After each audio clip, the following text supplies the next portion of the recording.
এরপর প্রশ্ন হলো, বিবাহ তালাক হওয়ার পর সেই বউ নেওয়ার বিধান কি? তালাকের পর স্ত্রীকে যদি কেউ ফেরত নিতে চান, তাহলে সেক্ষেত্রে তালাকটা যদি ফেরত নেয়ার মতো তালাক দেয় তাহলে ফেরত নেওয়া যাবে। আমি একটা কথা প্রায় বলি, বিবাহ বিচ্ছেদের পর, তালাকের পর 15 বছর 20 বছর পরেও যদি আবার স্বামী স্ত্রী একসাথে থাকতে চান, সুযোগ আছে যদি তালাক দেওয়ার সময় সেভাবে তালাক দেন। আমাদের দেশে সাধারণত তালাক দেওয়ার ক্ষেত্রে আমরা 1 তালাক 2 তালাক না, পারলে শত শত হাজার হাজার তালাক দেই। স্ত্রীকে একা না পারলে স্ত্রী 14 গোষ্ঠী সহ তালাক দেয়, আছে না নাই?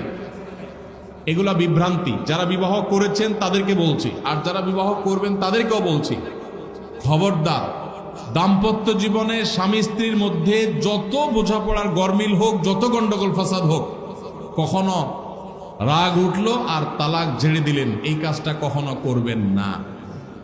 আমি আমার এক উস্তাদ খুলনা দারুল উলুমের, ওনার কথা প্রায় বিভিন্ন জায়গায় বলি। হুজুরের কাছে তালাকের মাসআলা নিতে আসলে মাসআলার উত্তর দেওয়ার আগে ওনার গদির নিচে যে বেত থাকতো, ওই বেত দিয়ে আগে একদম পিটাই নিতেন।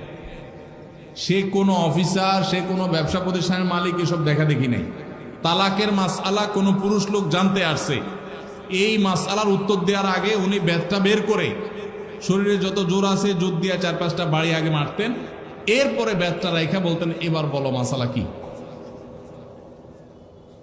কারণ চুন থেকে নুন খসলেই তালাক। তালাক কি মায়ের হাতের মোয়া? মনে চাইলেও তালাক দিয়ে দিলেন। একটা সম্পর্ক থাকা না থাকার ব্যাপার। এখানে পুরুষরা যেরকম আছে, অনেক মেয়েরাও আছে, কিছু হলেই বাবার বাড়ি দৌড় দিবে, হইতে না হইতে বলে না তোমার সংসার আর করবো না, আবার বেহায়ের মতো সেই সংসার ঠিকই করে। আর এই ঠিক ঠিক বলা পুরুষদের মধ্যে বহু পুরুষ আছে যে চুন থেকে নুন খসলেই বলে না তোর সাথে সংসার করবো।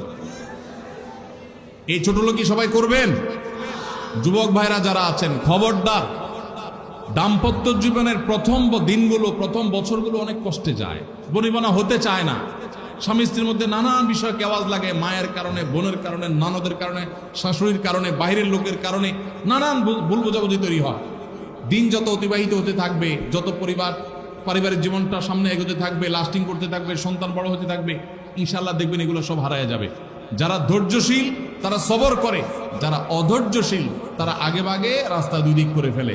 এজন্য ধৈর্য সহ্য ছাড়া কখনো পারিবারিক জীবন টিকানো সম্ভব নয়। ঘরে ঘরে তালাক হচ্ছে।